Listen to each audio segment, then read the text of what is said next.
On News First last night, we exposed that CEO of Sri Lankan Airlines, Suren Ratwatte, who caused the national carrier to incur losses to the tune of billions within just 3 years, had put forward a series of conditions to take an early retirement. Here's a more in-depth look into that expose. After the government was elected in 2015, Suren Ratwatte, the brother of Charitha Ratwatte, who is the senior advisor to the Prime Minister, was appointed as the CEO of Sri Lankan Airlines. When he was appointed, several agreements were reached, and among them were that he be paid a salary of 3 million rupees per month.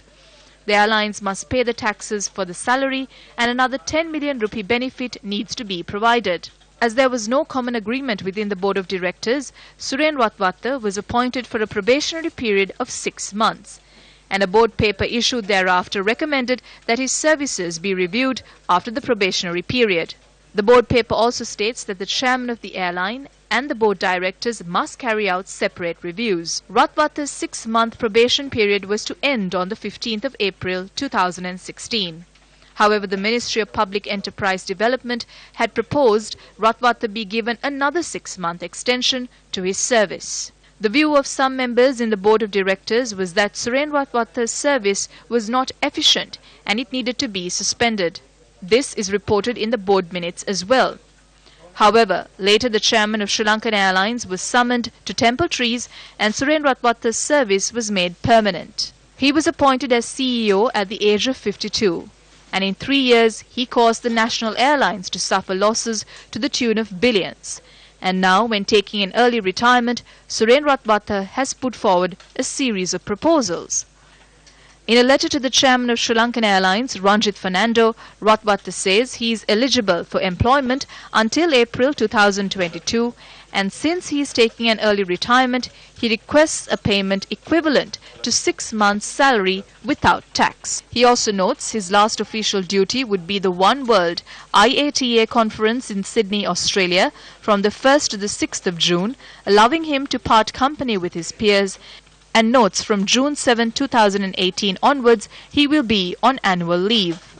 Ratwatte, who is requesting for a payment equivalent to 6 months' salary, says the income tax will be the responsibility of Sri Lankan Airlines as he will no longer be a resident of Sri Lanka from the 1st of June.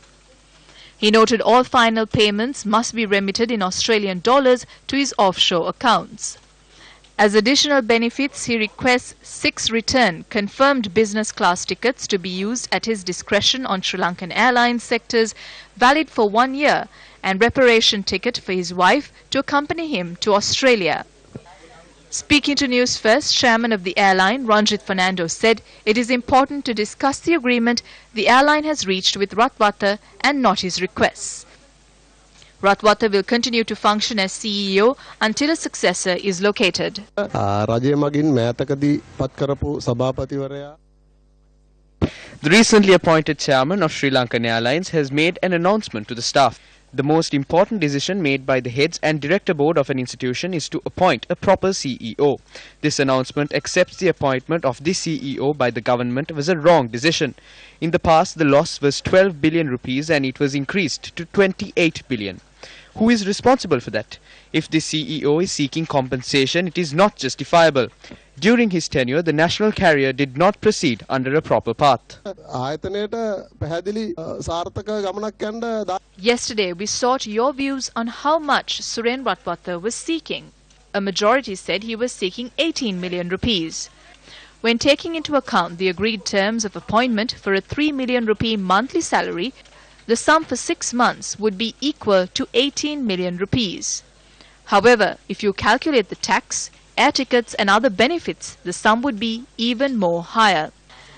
In 2015, when Ratwatte was appointed as CEO of Sri Lankan Airlines, the carrier suffered a loss of 16.3 billion rupees. And in 2016, the loss was 12 billion rupees. In 2017, the loss increased to 28.5 billion rupees. What if the sum sought by Suren Ratwatte to seek early retirement was used for the public benefit? Imagine the number of houses that can be built. How many can be provided with clean drinking water, especially in villages that are affected by chronic kidney disease? how many cancer patients could be provided with proper treatment and care.